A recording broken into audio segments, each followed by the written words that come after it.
After exploring the opulent chateau of Chantilly, my next adventure takes me to the rolling hills of France's Champagne region. A place that overflows not just with sparkling wine, but also with millennia of history. Join us as we trace the beginnings of the world's first air show in Betheny, the Gallo-Roman heritage of Reims, and its magnificent cathedral, which saw the coronation of the kings of France, as well as the subterranean city that holds the world's entire supply of champagne.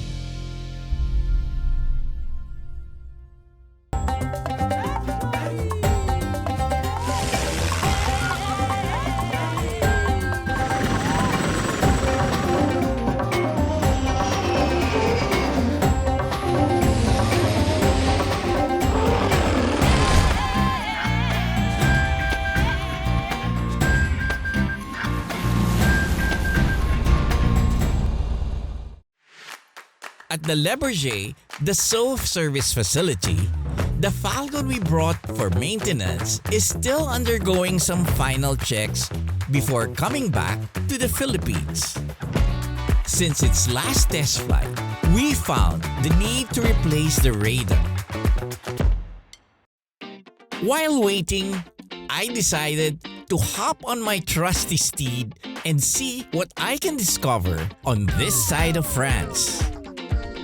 This time, I intended to go a little bit further from Paris to one of the most famous wine-growing areas of France, the Champagne region.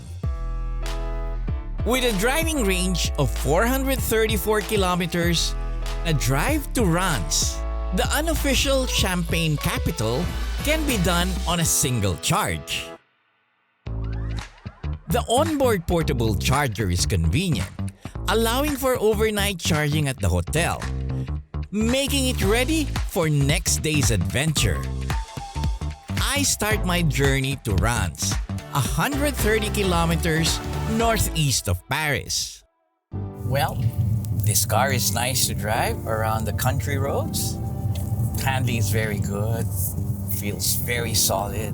I like it when I look at my rear view mirror and I see the fenders stretching out. You know, we have very wide wheels, even if it's slippery because of the slight drizzle. You don't feel it at all. Oh, by the way, this has a choice. If I wanted to have that sound of a car, I'll put this on. Did you hear that? I have to slow down a little bit so that I don't overspeed when I do that. And sometimes I like it without the engine sound. There's mist, there's fog, but it's still nice to drive. No gears though. When you're used to a Porsche with a paddle shift, now we don't have anything. But if you put the sound, the engine sound, you can still hear the changing of the gears. Ah, there's a deer! Uh-oh! Well, luckily, I wasn't driving too fast. Before I visit the vineyards and champagne houses, I wanted to dig a little bit deeper into the history of Reims, particularly in relation to aviation. In fact, Champagne played an important role in one of the most pivotal events in aviation history. I will learn more about it here, in the town of Betheny, just outside of Reims. In 1909, here, north of Reims, the first global aviation festival took place, drawing about 1 million people. Only 1 month before, Frenchman Louis Blériot successfully made the first crossing of the English Channel on his Type 11 airplane. The flight excited all of Europe, and the city of Reims, together with the wealthy champagne growers of the region, decided to sponsor a week of aviation competitions and exhibitions. Thus, the first air show in the world was held. It was dubbed the Champagne Region's Great Aviation Week. Expecting a large turnout, the organizers transformed the plains of Betheny into an aerodrome and mini-city. There were booths, barbershops and salons, telegraph offices, a 600-seat restaurant, and a huge grandstand overlooking the airfield. The air show featured many flying contests, testing for speed, altitude, duration, and distance. It attracted the celebrities of the flying world at the time. Louis Blériot, Henry Farman, Hubert Latham, and Glenn Curtis, who took home the prestigious Gordon Bennett Trophy for flying the fastest speed. The first airshow event in Reims marked the change from aviation being just an experimental curiosity to becoming a viable technology and a new industry altogether. It also introduced airshows as a popular form of entertainment and educational demonstrations. I can just imagine the look on the faces of the crowds as they witnessed these flights firsthand.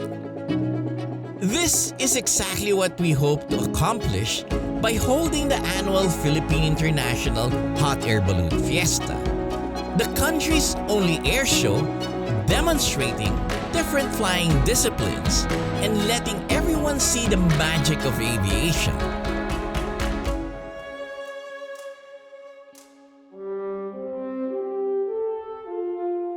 In 1946, Max Holtz, an aircraft engineer from Reims, started his own aviation company. An agreement was signed with Cessna to produce light aircraft for the European market. His company became Reims Aviation. In the 1990s, I was particularly interested in one model, which I was hoping to buy. And this is why I wanted to go to Reims, even when I was a young kid, because of possibly the 172 and then later on the Caravan, F406. I thought of turning the F406 into a commuter service aircraft to replace the Islanders we were using. Now I'm here, no more shop. But I'm happy I've been able to come here. There is no denying that Reims is steeped in aviation history and achievements.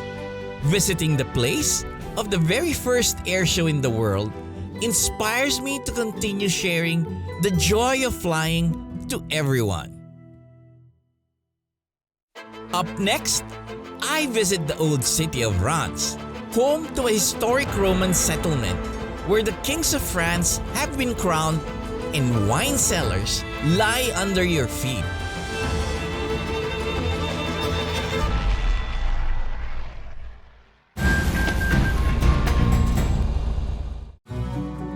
From Betheny, I reach the historic center of Reims, once an important Roman city and the heart of the Champagne region.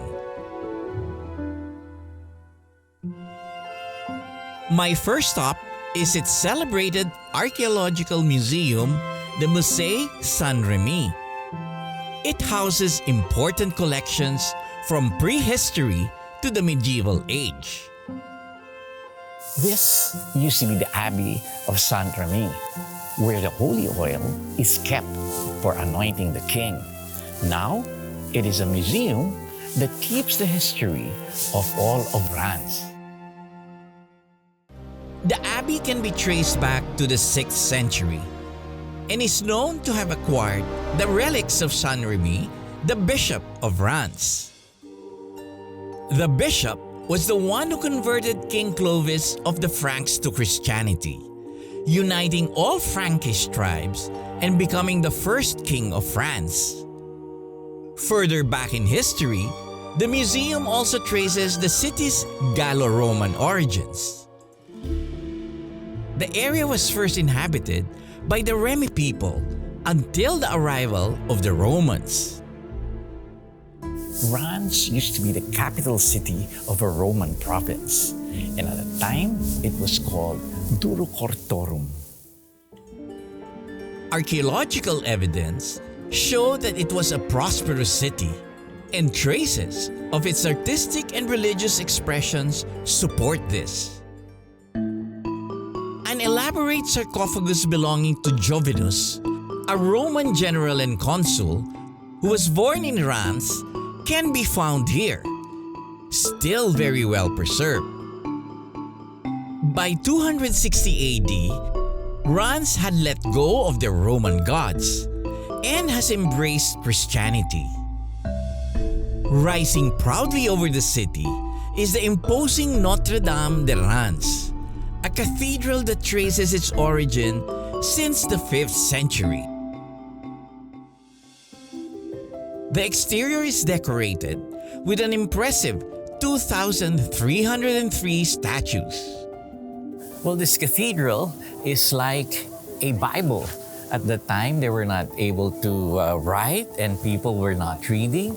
So they did it by making these statues and creating a story out of them. Scenes from the Bible are depicted by statues at least 15 feet in height. Most of them are just replica because during World War I, a lot of the items were destroyed. One of the statues gained fame on its own because of its unique and lifelike expression. That smiling angel is one of the most popular statues here. It was broken during the war, but when they placed the head back, it was a big celebration and to symbolize that France is starting to live again. The smiling angel is now a popular emblem of the city. Inside is an immense space with high vaulted ceilings and beautiful rose windows letting the light in. Its grandiose size and magnificent interior is indeed fitting for its purpose. All of the kings of France, starting from Clovis I, were crowned in this cathedral, and the coronation took place right in this area. In this spot, 34 sovereigns began their rule over France over the course of 1,000 years.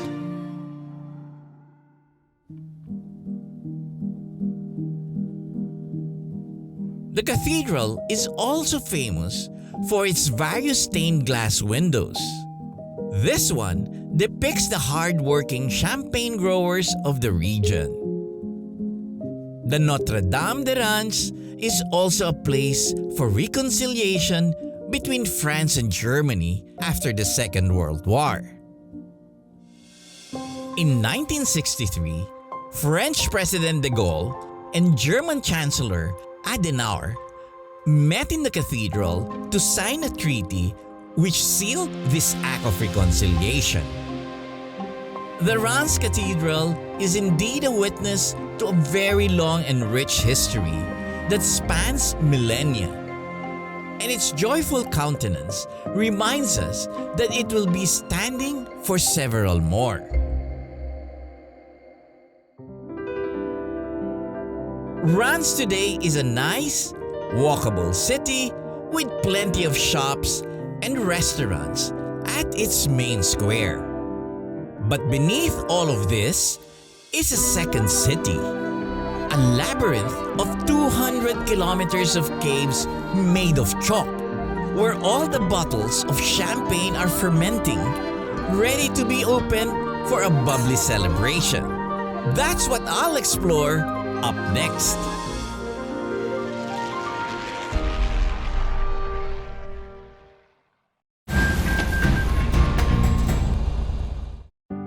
After exploring Reims, I take the car for a drive, heading for the famous Champagne route. I'm getting very comfortable on the Taycan, even when going for long drives. One thing nice about this car is the minute you sit on it, you feel like you're in a sports car. But if you have a lot of luggage, you want to bring along some friends, there's enough space at the back, comfortable seats. So that's an advantage. But of course, what is comfort without power? Thankfully, it combines both. It wasn't long before I found myself driving through this beautiful region of rolling hills, carpeted in neat rows of vines. The term champagne is reserved only for wine that is grown within the Champagne region, so all the world's supply comes from here. But this is literally just the surface, because beneath these hills are hundreds of kilometers of underground cellars where the bottles are kept.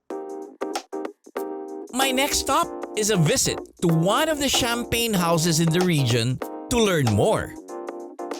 Champagne Billecart-Salmon is a family-run champagne house that has been in operation since the 1800s.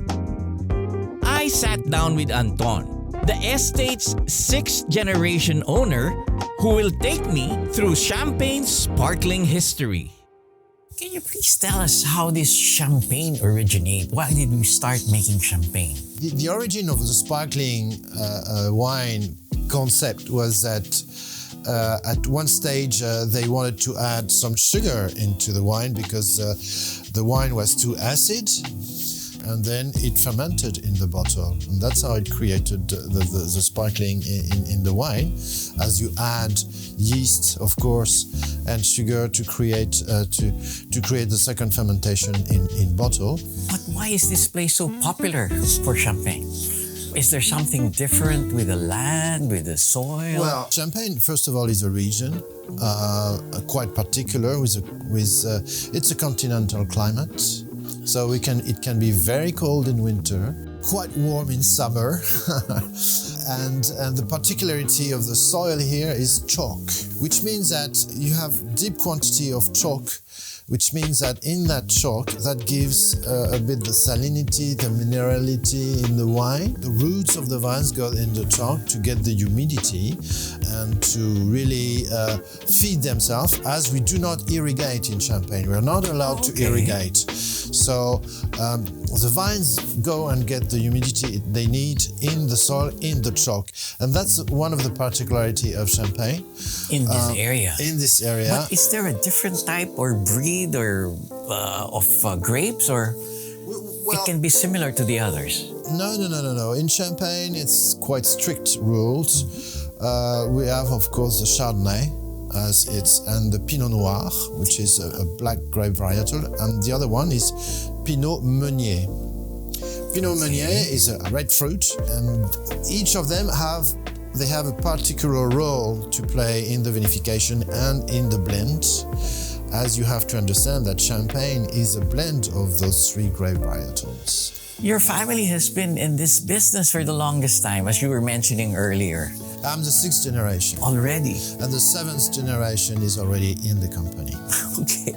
As the brand started in 1818, so it's more than 200 years old now, when Nicolas François Billecart founded the house, and he was already a fan of what we call épicurien, which means that you like food, you like wine, and he was already, I think, producing a bit of wine for its own. And then he married Elisabeth Salmon, and Elisabeth, that's how it became Billecart-Salmon. I see.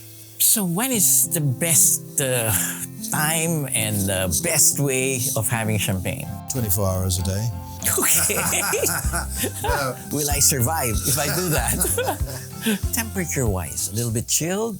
Not too chilled, I would say. The right temperature for service should be around 7 to 8 degrees Celsius. But if we're talking about the Philippines, so it can warm quite quickly in the glass. So let's put it that way, maybe to chill the bottle down at 5 or 6. And then pour it in the glass. And don't ever chill the glass. because it's not good. Because if you chill the glass, there is a sort of some water in the glass, which is not good for Condensation or something. Yeah. It's always good to use dry glasses and not cold glasses. Well, I've listed down the 24 hours, so I have to start right now. Antoine gave me a tour of the estate, which has been in the family for centuries and is still continuing to evolve. He takes me through the wine-making process, which combines modern facilities with age-old expertise. In fact, Antoine shares that they have decided to return to ancestral methods of champagne making in one special parcel, which is kept under lock and key. So here we are. You see, Here's the secret key. Le Clos Saint-Hilaire.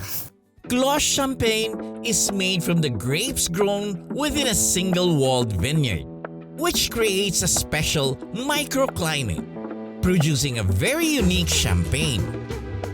These are some of the most exclusive wines in the world. Seems like a garden, right? So here it's only Pinot Noir. We only produce a very small amount of bottles every year, every vintage. It's quite small in terms of production. Yes. So in just 1 hectare, we sometimes don't even produce 4,000 bottles. This vine was planted in 1964. It doesn't matter how old they are. At some stage, for certain cuvées or category of wine, older the vines are, better it is. Because you have a much better concentration in the wine with old vines than in young wines. Finally, Antoine shows me the hidden side of the champagne production process. Chalk. Okay. You see? Yes. That's what is champagne made of.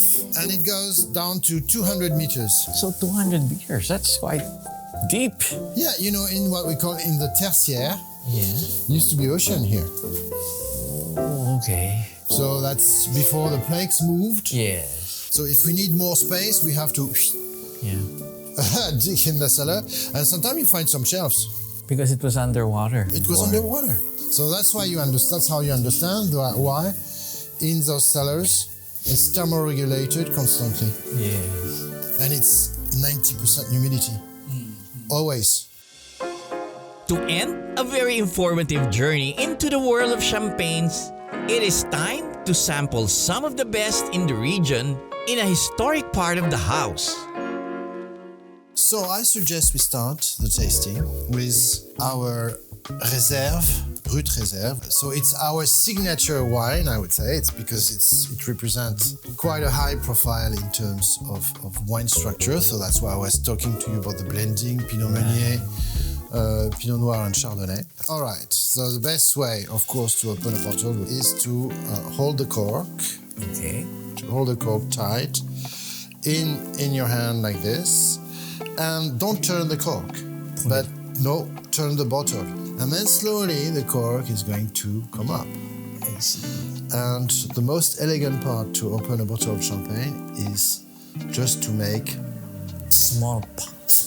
this. Not the big bomb. I'm learning every day. All right. I might change career. So for a glass of champagne, it's important not to fill it up Yes. too high. Yes. Okay. Here you go, sir. Merci. And so we smell first? Yes. You can look. Look at it, how it sparkles. Nice bubbles. And then you smell. Really with the aromas. Yeah. And this is the natural flavor that you want to Yes. add. Okay. Then you get the fruit aspect. As long as you made a good analysis, of course you can taste because it's wine. And this one will be the Blanc de Blanc. Eau de Blanc. Now let's see if my nose can distinguish the difference. It's a little bit lighter. As it's a pure Chardonnay, so it's only a one grape varietal. It's pure Chardonnay. So you see it more fresh, a bit more tense, a bit more precise. I kind of like this a little bit better than the first Yes? one. Okay. Yeah, it's. right. I like the flavor. Last but not least, I think you love us so much. I do. I mean, This is special. I just can't wait to go to the Philippines, you know, Okay. and to share this wine in the Philippines. We have to, huh? We have to. Okay. So we are going to have one of our very special cuvée, Okay. which is a Clos Saint-Hilaire. So we had a chance to see the vine. So it's a one parcel, not even 1 hectare. It's just a small parcel, and it's 2005. It means that it's a special year. This is going to be a 100% Pinot Noir. That's the year I started filming. That's why it's a year to celebrate. Cheers. Let's drink to that. One of the particularity, it has 0 sugar added. So it's really pure. No addition of anything. Okay. I cannot spit that. It would be a pity, Yeah. a shame. We don't open this every day, huh? I know. That's why we have the special year 2005. Throughout the world, champagne is a symbol of celebration and success. It is the triumph of the dedicated wine growers of the region who have given the world a drink that commemorates the best moments of our lives.